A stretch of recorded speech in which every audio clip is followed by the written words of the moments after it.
You've been accused of practicing medicine without a license. It's a very grave charge, son. Are you aware that it's unlawful to practice medicine without a medical license? Yes, sir, I am. Are you aware that running a medical clinic without the proper licensing can place both you and the public in a great deal of danger? Is a home a clinic, sir?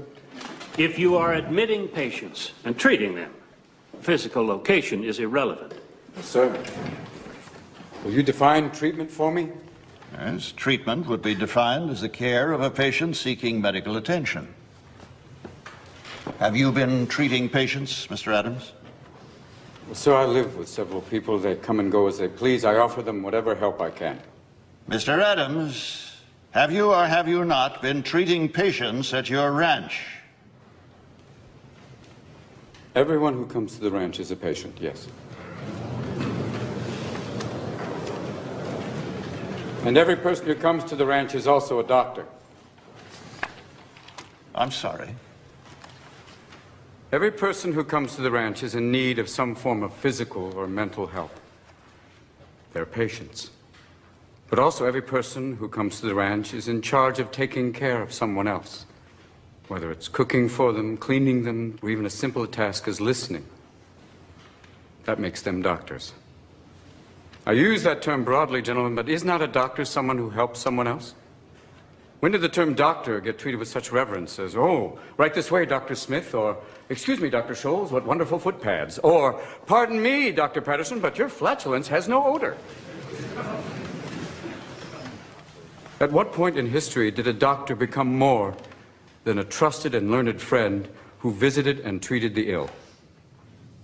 Now, you ask me if I've been practicing medicine.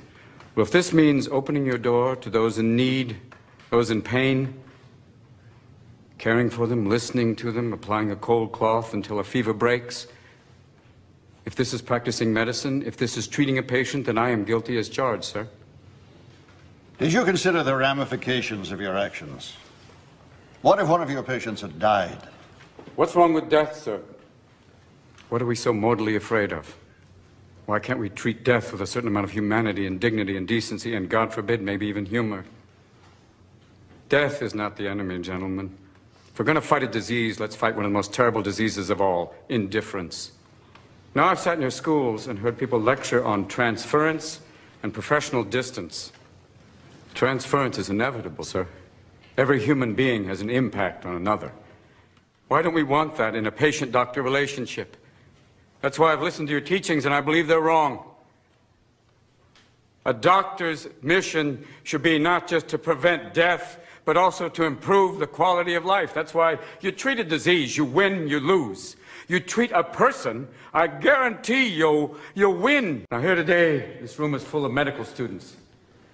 Don't let them anesthetize you. Don't let them numb you out to the miracle of life. Always live in awe of the glorious mechanism of the human body. Let that be the focus of your studies and not a quest for grades, which will give you no idea what kind of doctor you will become. Mr. Adams, please turn and don't address wait the till board. you're on the ward to get your humanity back. Start your interviewing skills now. Start talking to strangers. Talk to your friends. Talk to wrong numbers. Talk to everyone. Mr. Adams. And cultivate friendships with those amazing people standing in the back of the room. Nurses, they can teach you. They've been with people every day. They wade through blood and shit. They have a wealth of knowledge to share with you. And so do the professors you respect, the ones who are not dead from the heart up. Share their compassion. Let that be contagious. Mr. Adams, I demand that you turn and address the board. Sir, I want to be a doctor with all my heart.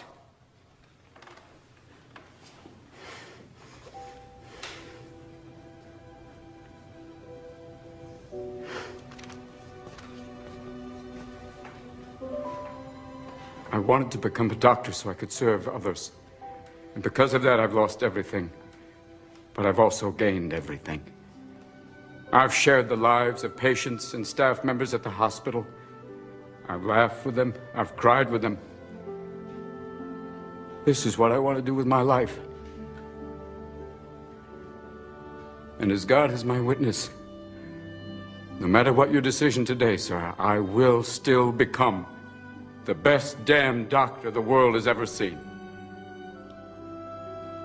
Now, you have the ability to prevent me from graduating.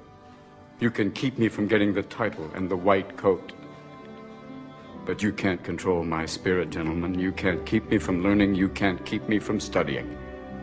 So you have a choice. You could have me as a professional colleague, passionate, or you can have me as an outspoken outsider, still adamant. Either way, I'll probably still be viewed as a thorn. But I promise you one thing. I am a thorn that will not go away. Is that all? I hope not, sir. We will adjourn briefly.